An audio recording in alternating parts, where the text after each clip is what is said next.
Ciao a tutti, sono Carlo, benvenuti a un nuovissimo episodio di Senza Lattosio. Prima di iniziare con la mia ospite, vi volevo ricordare, se vi piace quello che faccio, di iscrivervi al mio canale YouTube e seguirmi nelle mie pagine Facebook, Instagram e TikTok, ovviamente cercando Senza Lattosio Podcast. Ci sono persone che la luce la cercano, altre che la seguono, e poi ci sono quelli che la dirigono, che la modellano e la trasformano in un racconto. Oggi parleremo della luce nel cinema. Do il benvenuto a Micaela Cauterucci. Ciao, Ciao grazie. Mica, Che bello, che onore. È strano? benvenuta. Grazie. È strano stare dall'altra parte, per noi che stiamo in genere dietro le telecamere, no? È È vero, particolare. decisamente. Bello, tra l'altro mi è piaciuta molto l'intro, me Ti è la porto a piaciuta? casa se posso. Direttamente da Cagliari. Ebbene sì, dal sud. Raccontami un po' di te. Nasco in realtà come videomaker. Non mi piaceva questo lavoro, volevo fare altro nella vita, volevo fare biologia, volevo inseguire gli Ma squali. proprio non c'entrava Non niente. c'entrava niente, volevo studiare quello, però poi il caso ha voluto che non riuscissi a entrare in biologia, quindi che fai?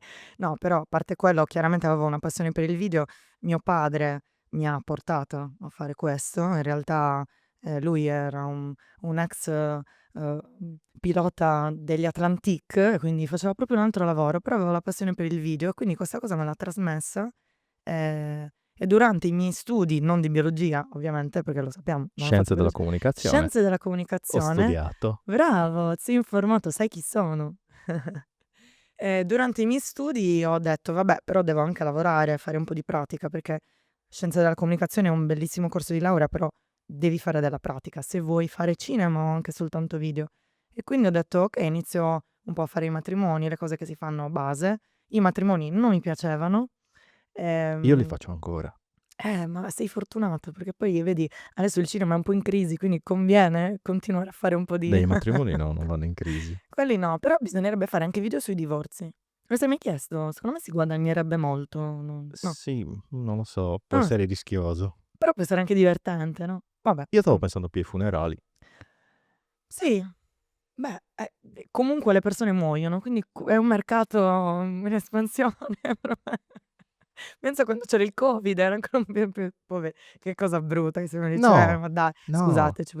Ci son tanti parenti che non possono andare al funerale della persona morta. Un po' come Final Cut. Ti ricordi il film Final Cut con Robbie Williams? No, mi ricordo Final Destination. Final Destination sì, carino, simpatico, ma Final Cut raccontava di questo montatore video, okay, che prendeva i chip delle persone che morivano, all'interno di questo chip, faceva un montaggio finale per il funerale con tutti i ricordi di questa persona. Ah, Però bellissimo. è interessante perché poi scopre anche cose un po' particolari, violenze, queste cose Vabbè, qua. certo. Bello però, cioè Final Cut. Vabbè, Con comunque. Robin Williams. Robbie Williams, guardatelo perché è interessante. Lo recuperiamo. Esatto. Secondo me parleremo di tantissimi film durante questa Molto chiacchierata. probabile. Comunque niente, poi io, grazie sempre a mio padre, a un po' di fortuna, perché ci vuole in questo lavoro, riesco a, entrare su un set cinematografico. Non avevo mai lavorato, e lavoro nel reparto fotografia come seconda assistente. Non sapevo minimamente come si faceva l'assistente della fotografia, però ho detto: "Ma perché no? Proviamoci." Una settimana ho detto: "No, ma questo mondo è pessimo, è brutto, non mi piace, non voglio stare in mezzo alla gente così." Dopo l'altra settimana, la seconda settimana ho detto: "Oh mio Dio, ma questo è il lavoro della mia vita." Non si sa per quale motivo. E quindi ho provato a fare chiaramente dei percorsi di studio, ho provato a entrare alla scuola di Roma e al centro sperimentale, non ci sono riuscita, però non mi sono arresa, perché era questo quello che volevo fare. E piano piano con ovviamente un po' di fortuna, sia qui in Sardegna sia sempre a Roma, perché poi ci sono tornata, ho fatto una masterclass organizzata dai Davide Donatello, Netflix, quindi comunque robe importanti, significa che un po' di valore ce l'ho, e ho deciso che questa era la mia carriera, il mio lavoro, e da lì ho iniziato a fare corti e fino al primo film, quindi si arriva. E ci arriveremo a parlarne anche del primo film. Però raccontami per te cosa significa adesso essere direttrice della fotografia, perché sei direttrice della fotografia a tutti gli effetti, possiamo dirlo. Possiamo dirlo. Mi piace direttrice della fotografia perché c'è In sempre questa inglese è più cosa bello in però. inglese è fantastico, ma anche DOP. Anche di origine anche dopo. protetta Sì. potrebbe essere, noi siamo un po' di origine protetta. Protetti mica tanto. Insomma. Ma cosa vuol dire? Vuol dire essere creativi, vuol dire avere sempre a che fare con persone nuove, vuol dire, avere sempre a che fare con una sfida nuova, vuol dire anche piangere, perché, sono stata in una produzione in Cile e anche in Georgia e ogni volta era l'unica italiana, tra l'altro ogni volta era un'esperienza nuova anche a livello di lingua, di comunicazione. Ehm, quindi ti trovi in un posto diverso dal tuo, fuori dalla tua zona di comfort, ti trovi con persone che non parlano la tua lingua, ma che in teoria fanno lo stesso, hanno un obiettivo insieme a te, quello di realizzare un film. Però poi ci sono dei momenti in cui dici: ma sei sicura veramente di voler fare questo?" E c'è la paura, lo sconforto, quindi la tristezza, il pianto, però poi c'è anche la risata. È un è un lavoro complesso, ma che ti dà tante emozioni. È come sempre stare dentro, il mare con le onde sul surf, no, non sai mai se sopravvivi, però poi torni a casa e magari hai fatto una giornata durissima di lavoro e poi dici: "Ah, però sono soddisfatto di quello che ho fatto". Quindi questo è quello che è il Sì, bello. io non ho l'esperienza che tu sui set cinematografici. Qualcosa l'ho fatto, serie TV, e piccole produzioni, cortometraggi, però, capisco qual è il sentimento, e questo penso che sia un lavoro non è per tutti questo lavoro, assolutamente, perché secondo me deve partire prima di tutto da una passione che si ha dentro, perché altrimenti non ce la fai. È un lavoro che quando si lavora ti distrugge, lo sai benissimo, ci sono ritmi devastanti, magari si lavora 12-14 ore al giorno, ci si alza la mattina alle 3, O vai a dormire alle o 3 vai a dormire forse. alle 3 per rialzarti poi alle 7. Esatto. E questo molta gente non lo sa, perché molti guardano il prodotto finito e dicono: "Ah sì, bello, brutto", dipende. Si riduce tutto a un gusto personale. Sì, diciamo che c'è tanto lavoro dietro, è per quello che poi, soprattutto in questi ultimi anni in cui il cinema non è proprio nel suo momento più eccellente, ma c'è In una in crisi It in dietro. Italia in In Italia. Italia, certo, in Italia, diciamo che poi quello che si ripete sempre è: andate al cinema, perché comunque il cinema è cultura, il cinema ti trasmette delle emozioni, ma io sono anche, diciamo, fermamente convinta che bisogna andare a teatro, perché, le emozioni che ti restituisce, certo uno non sa cosa c'è dietro, però l'emozione che ti arriva è un po' l'emozione che noi proviamo quando vediamo il prodotto finito o quando lo stiamo anche realizzando, che sono miliardi di emozioni, dalla rabbia, dalla tristezza, dall'entusiasmo, dalla fatica, le ore di lavoro intense, che È però ti vero. portano a qualcosa di bello, che vedranno anche gli altri, e questo poi è l'obiettivo nostro, che quello che noi facciamo lo possano vedere tante persone. E c'è soddisfazione anche per Tantissimo. questo. Quando poi vai a leggere il tuo nome alla Lì fine del film, alla fine del cortometraggio, perché anche quella è soddisfazione comunque. lì è bello, però non so, tu sei una persona critica con te stessa quando rivede le sue cose alla fine? Tantissimo, Cioè, quindi tu tantissimo. non ti godi la storia, tu guardi quello che hai fatto tu di tecnico. Sì, sì, più che altro sì. Io È guardo l'aspetto terribile questa tecnico. cosa, anche per me è uguale. Lo so, e purtroppo penso che sia una deformazione Non professionale di chi riusciamo a fa queste cose. staccarci. Non ci si può Sì. staccare da questo prodotto. E Vabbè. soprattutto sai qual è la cosa bella quando vedo le cose fatte da me? Che dico, fa proprio cagare. No, no dai, però magari c'è il: "Ah, questo l'avrei potuto fare diversamente. Perché ho È fatto vero, così? è vero.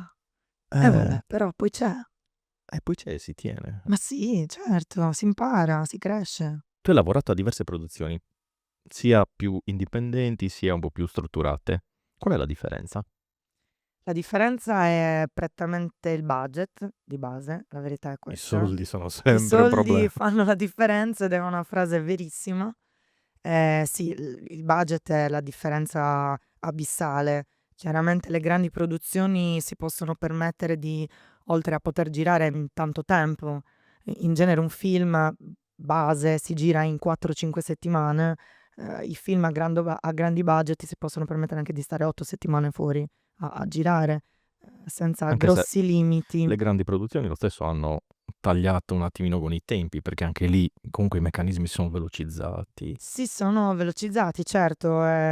Pensa al tempo del Covid che si erano formate nuove figure all'interno del set cinematografico, oltre a tutti i reparti, c'era il reparto dell'amministrazione di responsabile del Covid, ok? Si chiamava proprio così, che era il responsabile che doveva fare i tamponi, doveva Eh, verificare che tutti sì, sì, avessero mi ricordo. eh, i vaccini, insomma, è stato un bel periodo difficile. Mi ricordo eh, per la produzione della Sirenetta che hanno girato anche in Sardegna. Esatto, poi loro si son dovuti fermare.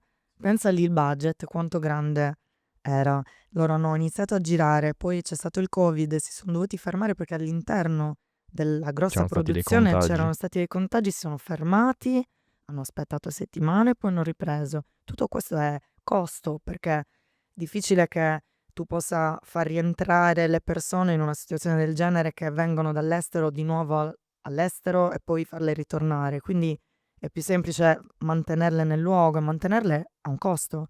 Una persona deve mangiare, deve dormire, cioè ci sono dei costi E vivi. poi lì parliamo di sforare in milioni di Sì, euro. eh sì, e poi in quel caso ovviamente non c'è soltanto un vado a riprendere il momento della sirenetta e poi vado in montaggio, no, poi dopo il montaggio c'è una post-produzione, c'è l'animazione, c'è tutta la parte appunto di CGI, tutte le cose di computer, quindi c'è un mondo dietro enorme dove ci lavorano tante persone. È vero. Quindi questa è un po' la differenza, sicuramente il budget e poi anche, dobbiamo dirlo, la qualità. La qualità cambia perché c'è un budget diverso anche, quindi vedi che poi tutto rimanda a quello. Le produzioni indipendenti poi non hanno grosso personale, in genere sono dipende, composte da 30, 40 persone, 50 persone. Le produzioni ad alto budget, quelle anche italiane, i film adesso che sono usciti a Venezia, eccetera, eccetera, comunque hanno, uhm, molti più reparti, perché ognuno deve avere un ruolo specifico per ogni settore, okay? Certo. Ascolta, un ricordo da un set dove hai lavorato. Facciamo un ricordo bello e un ricordo brutto. Allora ricordo oddio, può essere bello o brutto, cioè è lo stesso, Ah, okay, li okay? racchiude entrambi. Secondo me sì. È il primo che mi è venuto in mente. È sempre riguardante la Georgia, il primo set che mi chiama una produzione sarda, e mi dice: "Tra 2 mesi ti mandiamo in Georgia", Così, Georgia Europa, così. sì, così. "Ti mandiamo lì, fai questa esperienza come prima assistente per un grosso direttore della fotografia, Oleg Mutu, che è un veramente molto bravo, in Europa è straconosciuto, lavorerai con lui al fianco". E io: "Ah". Okay, tra quanto? 2 mesi. Come sei messa in inglese? E io: Very sono well. son bravissima, it's okay. The cat is on the table", no, the cat, the pen, quello che è The pen. the pen is on the table. Okay, quindi già io non c'è problema, quindi panico generale, ho detto: "Oddio, adesso devo studiare inglese". Va bene, mi metto sotto, studio inglese, parto, tutto bellissimo, arrivo, ehm, a oddio adesso non mi ricordo qual era il punto perché non era un diretto, forse in Francia, ho fatto Cagliari-Parigi, arrivo lì e lì incontro, una persona che fa parte del reparto fotografia in genere sui set, che si occupa di esporre, l'immagine, o che si occupa esattamente delle immagini, quindi l'esposizione, il Okay, contrasto, le okay. luci, eccetera, eccetera. Ehm, e arrivava e arrivava dalla Russia e a un certo punto inizia a parlare a macchinetta moltissimo in inglese, perché mi voleva conoscere, però parlava molto e io ho inizio a passare tipo 4 ore, perché poi da lì ci volevano altre 4 ore per arrivare a Tbilisi, con quest'ansia che non capivo quello che mi stava dicendo, mi ero completamente persa, non riuscivo a seguirlo e quindi inizia questa sorta di panico e mi dicevo: "Oddio, ma se e sarà così 4 no 5 settimane di set in cui ci sono persone che parlano così, come faccio io? Come faccio?" È proprio quindi di base la cosa brutta e bella è stata che io arrivo lì e passo la prima settimana sul set che piango, quando tornavo a casa piangevo, perché di base poi gli altri erano tutti L'avevi georgiani. presa bene dai. L'avevo presa benissimo. Gli altri erano tutti georgiani, avevo poche persone che parlavano un inglese, ma che era comunque superiore al mio. il set era bello, però non riuscivo a integrarmi. Per una persona come me, che io mi integro ovunque, ok? Sono molto espansiva, lì non ci riuscivo. Questa cosa mi ha tagliato fuori da questo mondo. E mi dicevo, ma io non posso andare via, perché come faccio ad andare via? Sono qui, devo stare qua. Quindi poi è scattata la parte bella. E dopo una settimana, in cui chiaramente tornavo a casa, piangevo, ma poi prendevo un libro e dicevo, ma che cavolo, devo capire che cosa sto dicendo, mi devo preparare, eccetera. Allora lì hanno capito che io avevo un po' di difficoltà, si sono aperti loro, io mi sono aperta e ci siamo, diciamo, uniti come una E famiglia. scoperto che parlavano tutti italiano. Immagino, no, però c'è stata una scena bellissima di un ragazzo georgiano che parlava come inglese, che all'inizio della prima settimana mi aveva chiesto quando fossi nata, e io gli avevo detto novembre, non si sa per quale motivo, ma io sono nata a febbraio. E quindi poi a distanza di 2 o 3 settimane è ritornata questa cosa del compleanno e io, siccome avevo capito bene cosa mi stava chiedendo, gli avevo risposto febbraio e lui mi aveva detto: "Ma scusa, la prima settimana mi hai detto novembre?" Io: "Vabbè, ma non capivo." È stato divertentissimo, divertentissimo. Però Di è bello e stata una bella brutto. esperienza alla fine. Bellissimo. Bellissima perché poi, ripeto, incontri persone diverse da te. Ehm, la Georgia è rimasta un po' agli anni '90, quindi comunque anche come stile nel vestiario, ma come modalità di pensiero. Poi io sono arrivata in un momento in cui, c'era la questione Russia-Ucraina, non c'era ancora la guerra, però c'era un po' di movimento Qualche lì litigio. e qualche litigio, e quindi ho compreso quello che loro volevano dalla situazione europea, eccetera. Quindi mi sono un po' messa, immedesimata in loro, e poi mi hanno portato a vedere dei posti. Sai, non è scontato. E il bello del set, il bello del nostro lavoro, che quando incontri gente nuova, eh, che è diversa da te, anche a livello caratteriale, e però poi c'è un feeling, si crea questa Sì, cosa qua, è vero. e ti si apre proprio un mondo. E esci, e uscire dalla zona di comfort. Per quello io dico, io insegno anche fotografia, dico sempre ai miei studenti: andate. Non significa andare e non tornare, ma significa mettere fuori il naso. Andate. Andate che c'abbiamo bisogno noi di spazio, che già non ci rius no, andate, però metti il naso fuori per capire com'è fuori e poi torni. E io quando son tornata dalla Georgia ero: "Ah, che bello." Mi sentivo libera, ma felice di aver fatto questa esperienza. Quindi chiaramente ringrazio anche la produzione Ma, che mi ci ha cosa c'è di portate. più bello poi che andare e scoprire il mondo fuori?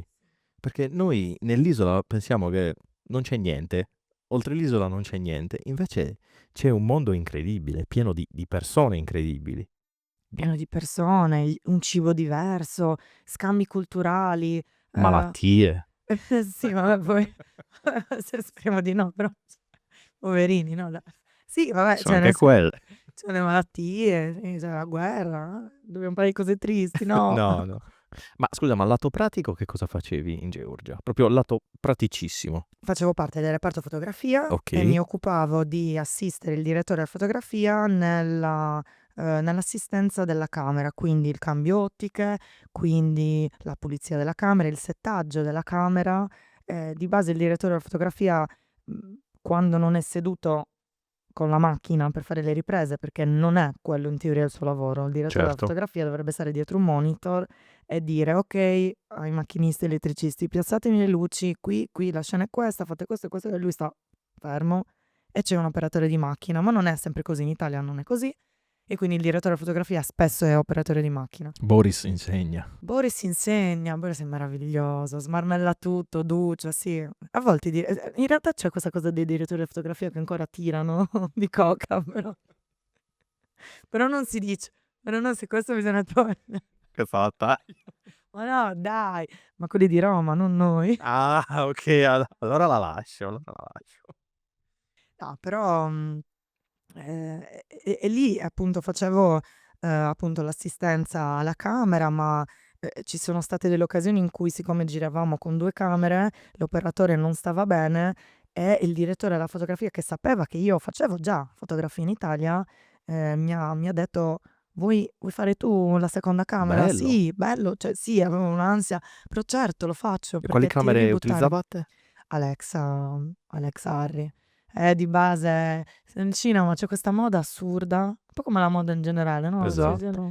appena uno parte con quella camera, tutti, ok, giriamo tutti con questa, che per carità è una bellissima camera performante, però insomma non tutti se la possono permettere, quindi No, ben pochi mi sa. vabbè, dipende dalle produzioni, se ti danno meno i soldi. Certo, e torniamo ai Il soldi. budget è questo, che dobbiamo fare in Italia così. Ma il film si può vedere da qualche parte? Il film era in concorso in alcuni festival molto grossi, no, ancora non è uscito al Ah, cinema, ok. sta ancora girando in concorso e quindi Quindi lo tra lasciamo 20 anni girare. riusciremo a vederlo, dai. Ma no, poi ve lo mando. Ve lo mando, non so Vero? chi, se lo volete, non so chi c'è là dietro, però ve lo mando. Vabbè, lo scarichiamo col torrent. No, già oggi un mio studente mi ha detto, perché c'è streaming, me lo guardo su streaming, qualcosa, voleva scaricare un film. Queste cose non si fanno. Non si fanno, però no, bisognerebbe andare al cinema a vedere le cose. Esatto, o pagare gli abbonamenti. Beh sì, io pago gli abbonamenti. Non lo dirò, a me pago tutto. Guarda, allora, io vado molto al cinema, ma mi piace anche molto guardare le serie TV. Io posso dire di essere una malata di serie TV, soprattutto a piattaforme come Netflix, che in condivisione con altri, quindi costano un po' meno. Mi guardo tante cose. Ma tu ti ricordi la scena di Lost, quando J.J. Abrams fa il suo teaser? Lost non è nata con il budget.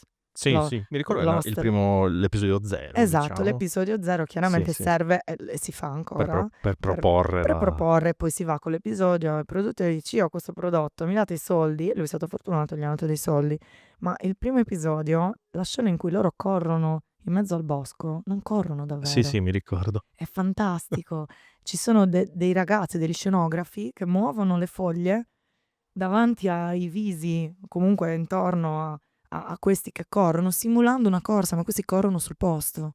Cioè, È come la scena dell'aereo, quando come la scena per dare dell'aereo. l'effetto che sta ballando tutto, che sta avvenendo, diciamo, l'incidente, che avevano attaccato un trapano alla Sì, camera sì, sì, e la per camera si muoverla. muove, sì, sì, funziona. Beh, lui è anche il maestro, possiamo dire, dei flare in camera, la luce in camera che dà quell'effetto. A lui piacciono molto, piacciono Anche molto. troppo, forse. Sì, In ogni sì, inquadratura c'è un flare. sì, in Star Trek ce ne sono Eh, diversi.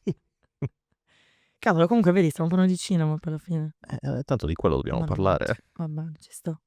Comunque lui è poi diciamo che il figlio adottivo di Steven Spielberg. Sì, mamma, però Spielberg è la vita. Come Spielberg Hitchcock, è sono i irraggiungibile. miei 2 registi preferiti della vita. Hitchcock forse un filo di più, però Spielberg lo squalo, biologia, vedi che torna tutto però nella Tornato. vita. Volevo fare la biologa per fare biologia con gli squali. No, volevo Adesso stare ti nell'oceano. iscrivi in biologia dopo il No, podcast. questo lasciamo perdere, c'è una crisi però.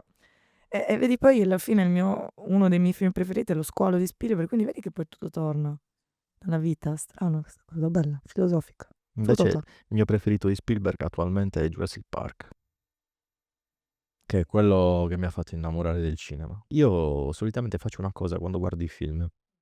Se li guardo a casa, magari Ti ci sono addormenti? No. Ora potrebbe essere. Oddio. Io ogni tanto Ultimamente succede. sì, ultimamente sì. Speriamo non con quello che hai visto da poco in sala, ti voglio bene, però dico, però sì, anche a me capita, mannaggia. Vabbè, comunque. Sì, il divano fa questo effetto. Ma infatti io ho smesso di guardarli. Io non ho un divano comodo, quindi vado direttamente a letto In col terra. PC. Ah. Ho smesso di andare perché tanto se ci vado è finita, io mi addormento. Vabbè. No, è vero. Sì, non so, magari anche all'età che inizia a fare questo Non gioco. parlarmene delle trauma. Eh. Alle 10 sto già dormendo. Infatti è tardi. È Quest'ora sto tardi, già dormendo. È tardi. Però io solitamente mi guardo i film. Mm. Magari se sono film che mi sono piaciuti tanto al cinema, me li compro anche in Blu-ray. Perché ho una piccola mania. Mi guardo tutti i contenuti speciali. Cioè, a me piace vedere i contenuti speciali. E molte volte mi piacciono più del film stesso. Cioè, vedere come hanno realizzato il film. Un po' come i libri. Nel Cioè? senso che ci sono dei film che escono che magari sono ispirati a un libro. Ah, e diciamo che magari il uno si 90% compra. sono sempre meglio i libri dei film. Decisamente. La tua mente viaggia molto di più. Viaggia anche diversamente da chi fa un film, capito?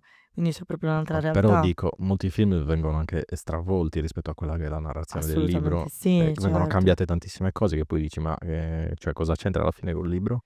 Perché molti film devono essere sempre per la questione di budget, devono essere vendibili per un pubblico, quindi molto spesso un libro vende, ma per chi fruisce un libro, per chi legge, invece il film ti deve attrarre, ti deve dare Però poi emozioni. si vede il successo che fanno, che Certo, è, certo. è pari a zero. Vabbè, questo purtroppo facevo proprio l'esempio da poco di Muccino, adesso li voglio bene, però 3 metri sopra il cielo, questi film così un po'. Però c'era il libro paradossalmente era più bello. Capito? Però Ma perché secondo me ci sono libri che non vanno trasposti al cinema, devono rimanere libri. sì, son d'accordo. Parlami invece del tuo rapporto e legame con la Sardegna. Eh, è un rapporto strano, perché in realtà io Tu sei amo. nata a Cagliari. Sì, io sono nata a Cagliari, ma sono una donna del sud, detto così sono uno spottone, però i miei non sono sardi, i miei si sono incontrati qua in Sardegna. Mia mamma è napoletana e mio padre è calabrese. Mio padre faceva lavorava per gli Atlantic, volava, faceva il navigatore e lo trasferiscono in Sardegna per lavorare. E arriva qui e si innamora completamente di questa terra e dice: "Ma io non me ne voglio più andare, voglio stare qua". Succede. Succede tante volte, ci rapisce, quest'isola ci rapisce in qualsiasi modo. Il mio nonno, il padre di mia madre, faceva lo stesso lavoro di mio padre. Lo trasferiscono in Sardegna, stessa storia, e si trasferisce con la famiglia, porta figli, moglie qua in Sardegna e rimane qua. Quindi mia madre, crescendo, inizia a lavorare, si incontra con mio padre che mentre che faceva il militare lavorava per questa discoteca e metteva l'impianto luci in discoteca, no? Lei lavora in cassa, insomma si incontrano e da lì nasce questa cosa qua, nasco io. Nasce Micaela. Nasce Michele e anche Marta e poi Margherita d'adozione, insomma, nascono tante belle donne.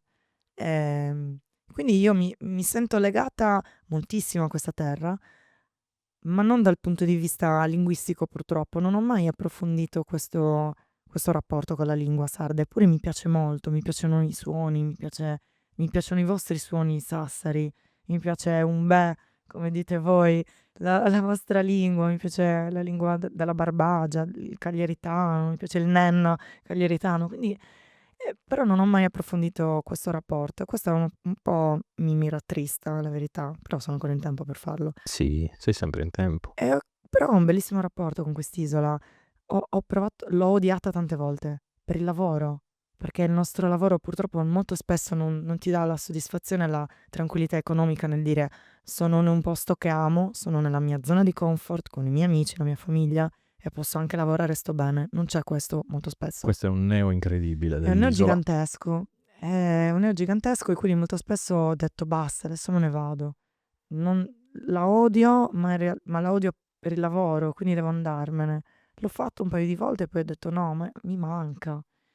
E io Quello è il problema. conosco tante persone che se ne sono andate, sono fuori e hanno questo attaccamento profondo con la terra, stanno male, hanno bisogno di viversi anche soltanto respirare in spiaggia, no? Fare una passeggiata, sapere che puoi mangiare, non so, una seadas oppure banalmente, non so, bere un bicchiere di cannonau, delle cose banali, però quando sei fuori non sono banali.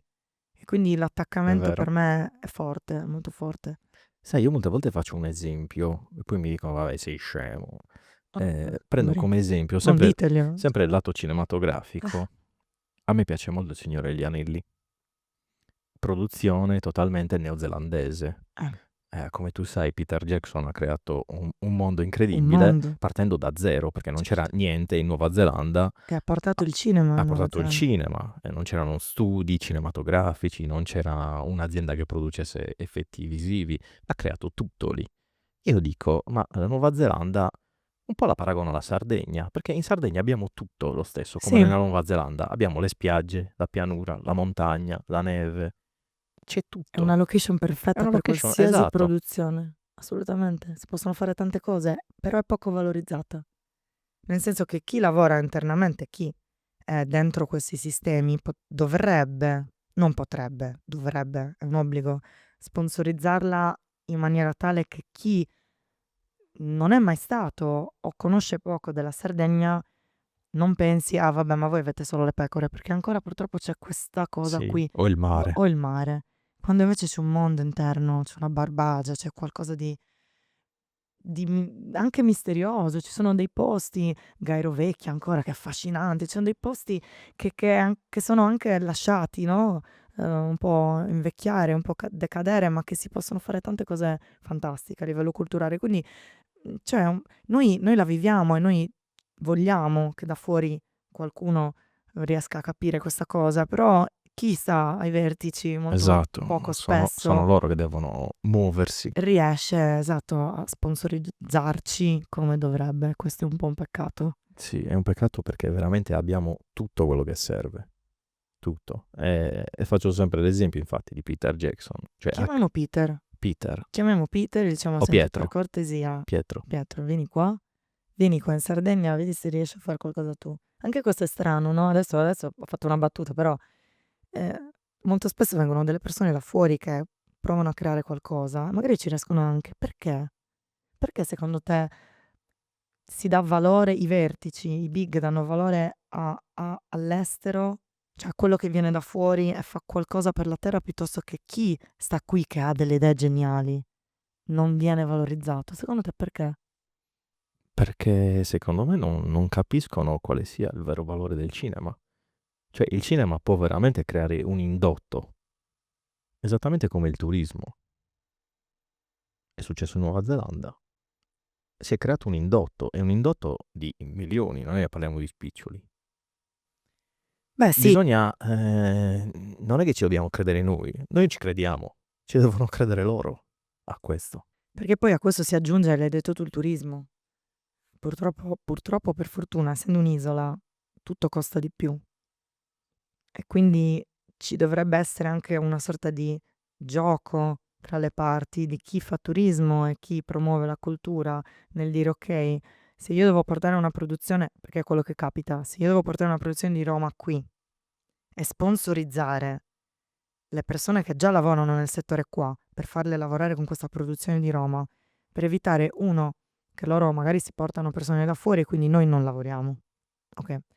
Ehm, ma allo stesso tempo devo aiutare le persone, la produzione di Roma a spendere poco per arrivarci, ma utilizzare quel poco che ha speso, il resto delle risorse che ha, spenderle nel territorio, perché è quello che poi ci fa anche vivere, no, a tutti quelli, non solo a noi, perché non pensare: ma chi non sa come si fa un film, dietro oltre alla troupe che lavora per il film, ma, le risorse economiche vanno a finire anche in alberghi, vanno a finire in ristorazione, quindi comunque c'è un'economia che gira, okay? Quindi bisognerebbe solo settare un po' di cose anche a livello di, mhmm, turismo, di sconti in qualche maniera per incentivare a Bisogna venire qui. indirizzare finanziamenti e soldi verso quel reparto e crederci, perché alla fine l'abbiamo visto, le produzioni interessate a girare in Sardegna ci sono, non è che non ci sono. Hanno girato un film della Disney, quindi il problema è un altro. Il problema è che non si cerca di incentivare questo lavoro. Sì, poi considera che da un anno buono a questa parte il problema è anche, in tutta Italia, che abbiamo un problema grosso di credito d'imposta che, ai tempi che furono con adesso non voglio annoiare, però con la legge Franceschini del 2016, se non erro, ai tempi che furono c'era, c'è stato un boom a livello di cinema, perché c'era questa legge tale per cui tu spendevi 100 e il credito d'imposta ti restituiva il 40%. Okay, quindi tu investivi 100 e poi di recuperavi quei 40, col 40%, il che e quel 40% lo davano a tutti, produzioni piccole, medie e grandi. Ora che si sono accorti che dandolo a tutti, questi tutti non erano onesti Beh, probabilmente, certo. e quindi, magari non spendevano niente, si prendevano i soldi e basta, ovviamente è stato un buco Un film già visto enorme, un comunque. film già visto, un buco enorme. Quindi adesso chiaramente il nuovo Ministero della Cultura ha deciso di fare un taglio e dire: "Sapete che c'è? Mo' adesso noi diamo il credito d'imposta solo alle grosse produzioni, medie e piccole arrangiatevi". E Quindi c'è una crisi nel settore. Cioè se tu pensi da un anno il 70% delle persone che lavorano nel settore audiovisivo in generale, ma nel settore cinematografico, non stanno lavorando. E tu, che magari hai un'esperienza decennale, che in quell'esperienza hai lavorato tanto, hai messo dei soldi da parte, hai comprato una casa, hai fatto una famiglia, dei figli e a un certo punto non puoi lavorare letteralmente. Che fai? Sono problemi. Sono grossi problemi. Quindi mi auguro che questa cosa cambierà presto perché Speriamo. se no la cultura è finita. E ha voglia di dire sto in Sardegna, non arrivano le produzioni, non arriveranno mai, non arrivano a Roma, figurati se arrivano No, qua. perché ricordiamolo che il cinema è cultura. Il cinema porta un PIL economico enorme in Italia, non ha senso tagliare fuori le medie e piccole produzioni e ricordiamoci anche che i film indipendenti molto spesso, quasi sempre, tolgono fuori dei prodotti eccellenti che vanno a finire in festival, che vincono grossi festival, quindi se sono riconosciuti significa anche all'estero, non solo in Italia, significa che funziona il cinema italiano. Facciamolo funzionare però, ritorniamo a farlo Molte funzionare. volte più all'estero che in Italia. Molte volte più all'estero. Noi siamo più riconosciuti fuori che qua. È vero. Raccontami di com'è lavorare nel cinema da donna. È un mondo molto maschile ancora, per quanto diciamo che forse sta cambiando un po' il trend, però rimane sempre molto maschile. Si sta cambiando il trend a livello, diciamo di reparti, di cinematografia. Si tende sempre a pensare che chiaramente i reparti, quelli di costumi, di make-up, di parrucco siano prettamente femminili ed è vero, ma ci sono anche tanti uomini che Sì, fanno sì, è vero. quel lavoro là e il reparto fotografia invece è quello prettamente maschile. E si sta cambiando il trend grazie a, premi Davide Donatello, Netflix. È stata creata 3 anni fa ormai un bando che esce ogni anno che si chiama Becoming Maestre, che è riservato soltanto a donne under 36, ok? Quindi donne giovani, va bene. Ci rientri ancora?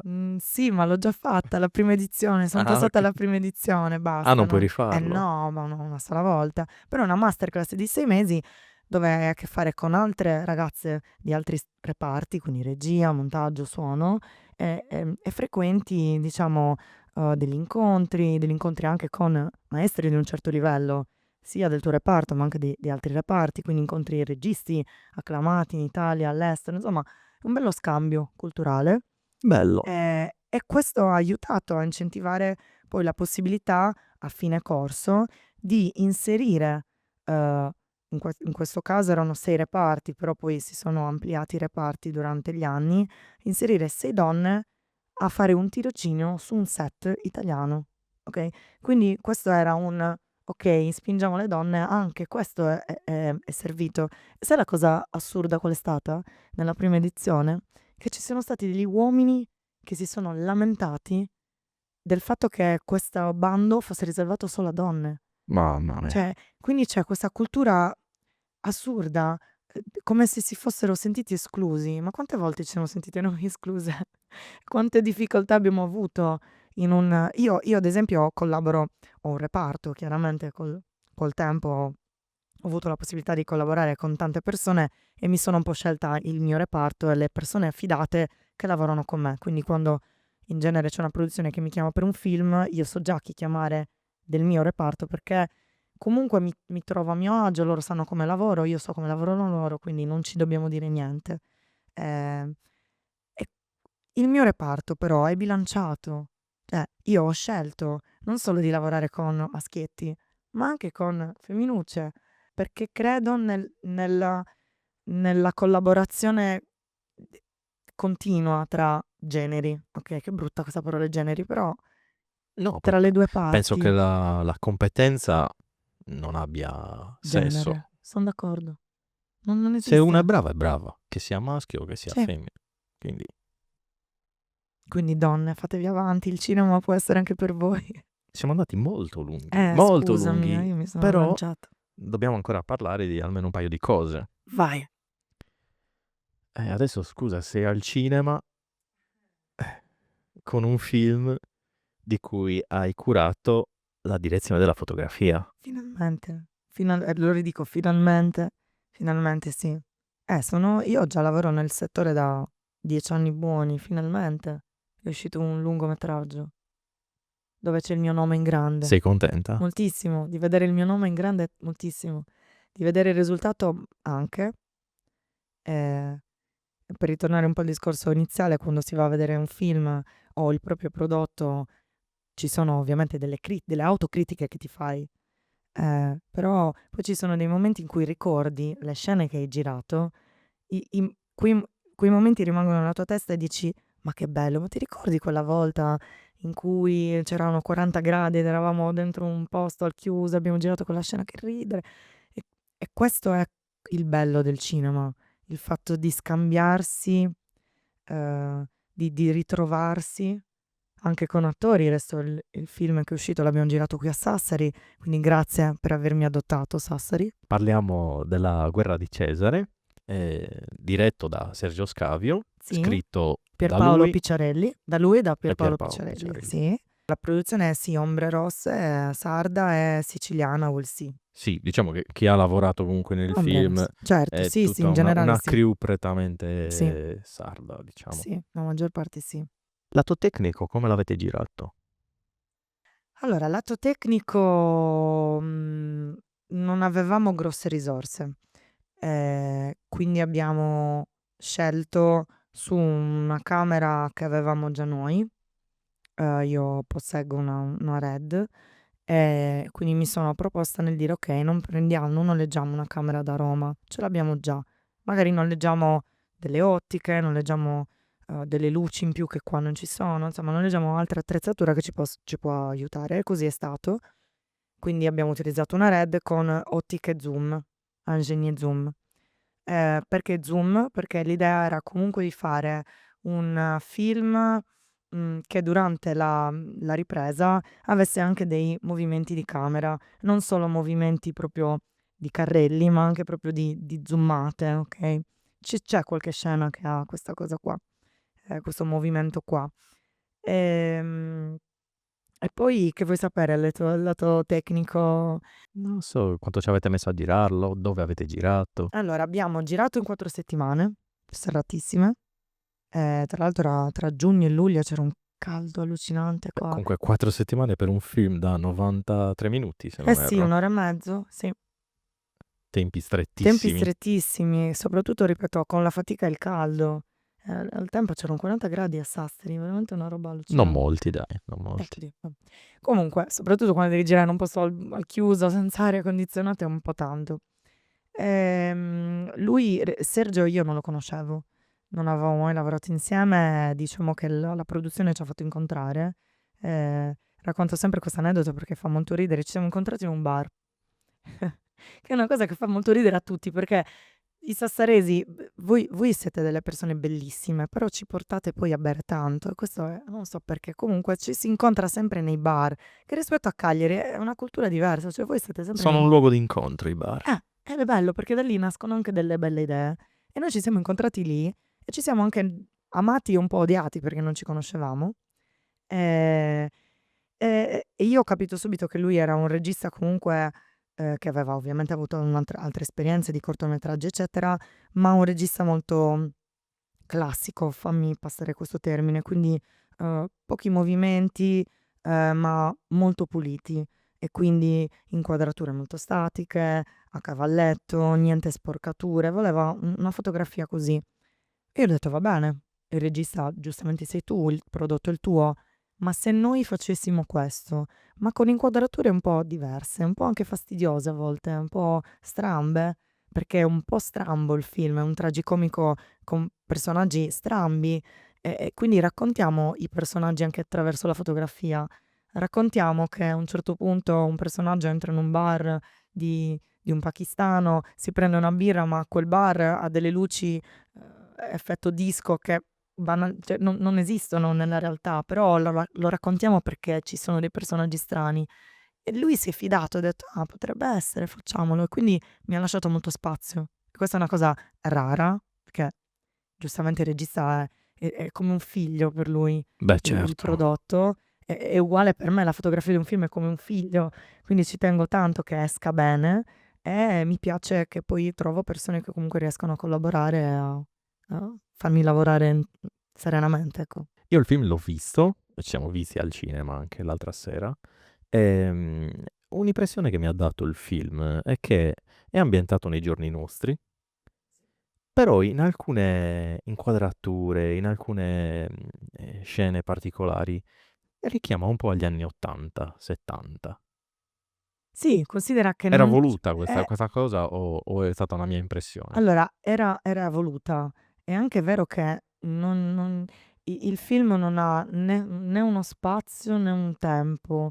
È un film che non racconta che siamo a Sassari perché ci fa vedere un cartellone di Sassari, lo Sì, questo è racconta vero. tramite i luoghi. Chi è di Sassari sa che siamo a Sassari, ma magari chi è di Cagliari che non conosce bene Sassari non sa dove siamo, okay, quindi è un film, un luogo non luogo, è un tempo non tempo. Siamo ai giorni nostri, più o meno, ma magari anche no.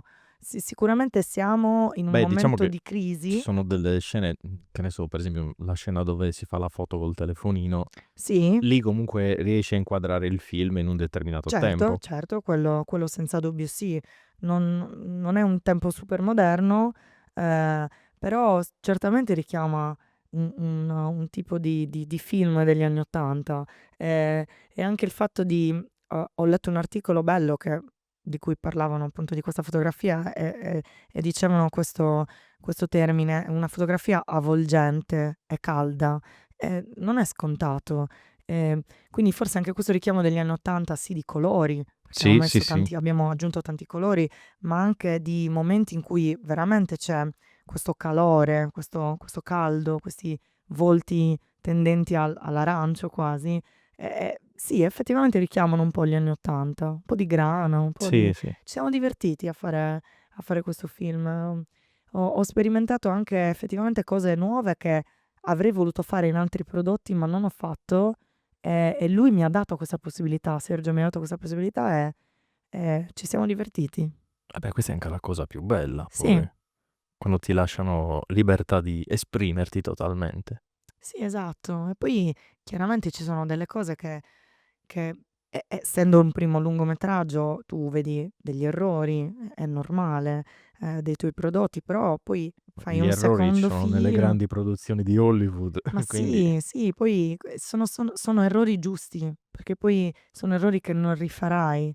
Ehm, è stato, il momento uno dei più belli chiaramente di tanti momenti di quel set, oltre alla famiglia, oltre al fatto che poi andavamo al Jesse James, visto che insomma abbiamo vissuto Sassari in pieno e Jesse James era il ritrovo serale di tutta la troupe, oltre al biliardino, al karaoke, insomma bellissimo.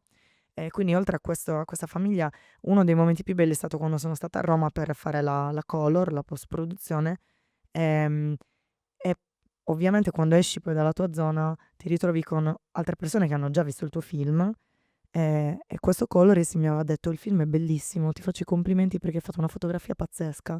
E sentirtelo dire quando ancora il film non è in sala, da fa uno che in piacere. realtà non conosci, ti fa strapiacere, dici: "Ah, okay, allora se lui che ha visto tanti film", perché di questo fa questo lavoro, quindi colora i film e Beh, vede certo. tanti film di tanti autori, anche più grossi di Sergio, comunque Sorrentino, cioè, autori che già, viaggiano nel loro mondo cinematografico, se te lo dice uno così, cavolo, allora vuol dire che c'è io mi sento che ho ancora più valore, Beh, sì, okay, sì, sì. ehm, perché ci stanno i parenti, gli amici di qualche bello, però una persona che è sconosciuta, quando sei venuto a Certo, un vederlo esterno.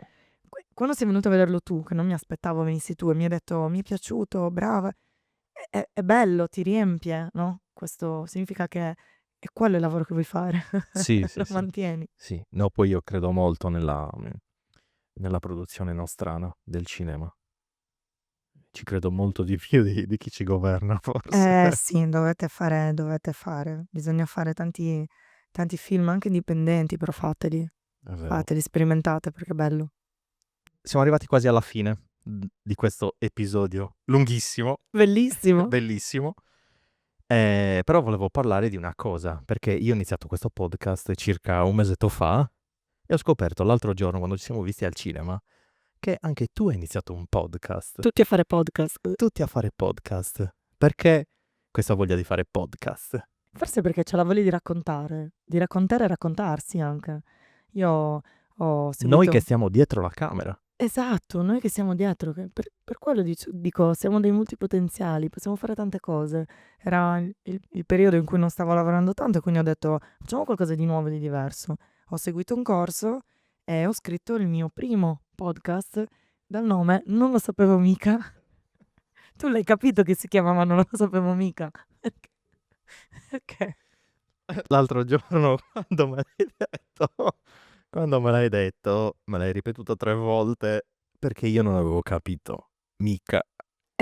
Mica non è con la C, È con la è mica con la K. K perché anche se Michaele è con la C, per E cortesia, infatti hai visto Michaele. quando ti scrivo i messaggi ti sto scrivendo mica con la K? Sì, va benissimo, perché la gente mi chiama, l'ultimi Manuela, non so perché, non capisco, o Michela, che mi infastidisce molto perché non Michela. Diciamolo che è Micaela, non C-A-E, è non semplice. non Michela, è No, è Micaela. senza H, perché Michaela con l'H, ma perché? No, è Michaela, C-A-E, è semplice, ma ce ne sono tante poi, vabbè, comunque. Non è difficile. Ma non è difficile neanche, non lo sapevo mica con la K.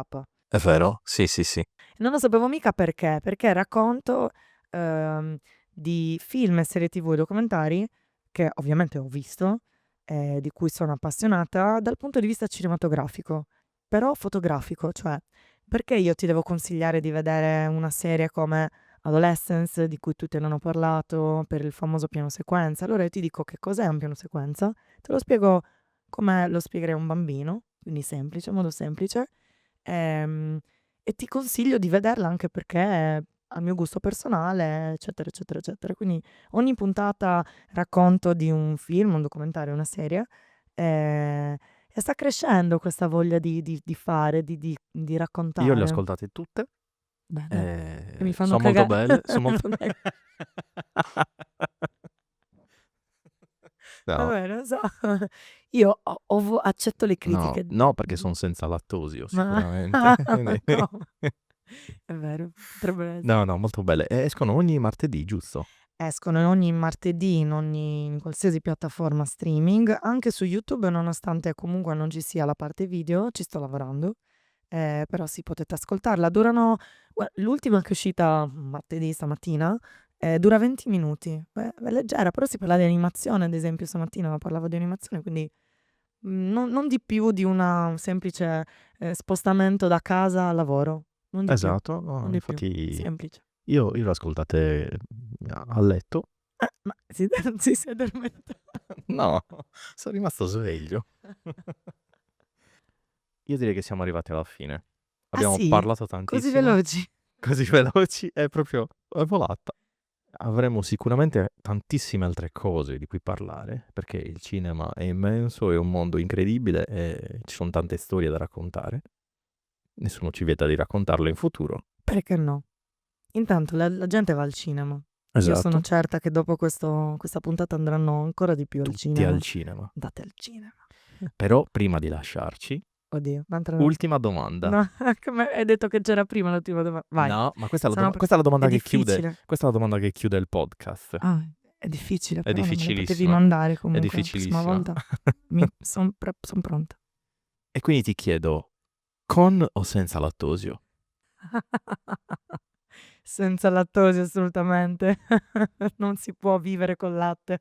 Io non posso, non so te, ma io Beh, penso che, il nome del podcast esprima chiaramente quali sono le le problematiche di problematiche. noi, siamo tanti Per che fortuna, per fortuna. eh sì, il latte fa male raga, dopo un po' fa male, basta, cioè noi abbiamo un anno, basta il Almeno latte. a noi di A sicuro. me sicuro, ma ce ne devo mangiare una pizza adesso senza lattosio però. Ovviamente, Senza lattosio rigorosamente senza lattosio. e vai. Grazie, Grazie Mica grazie di cuore. di questo episodio, di questa chiacchierata, è stata veramente bella. Anche per me. Grazie a te, insomma, in bocca al lupo, senza lattosio va, Crepi? andrà. Si dice ancora crepi? Sì, o in bocca al lupo, no, cioè, no, Inculo crepilupo. alla balena. Grazie, Grazie a grazie te, mille, grazie a voi che ci avete sopportato fino adesso. grazie a tutti voi che ci avete seguito e vi invito come sempre a iscrivervi al mio canale YouTube, a seguire le pagine Facebook, Instagram e TikTok e ovviamente a seguire il podcast di Micaela. Non lo sapevo mica con la K. Ci vediamo al prossimo episodio di Senza Lattosio. Ciao a tutti. Ciao.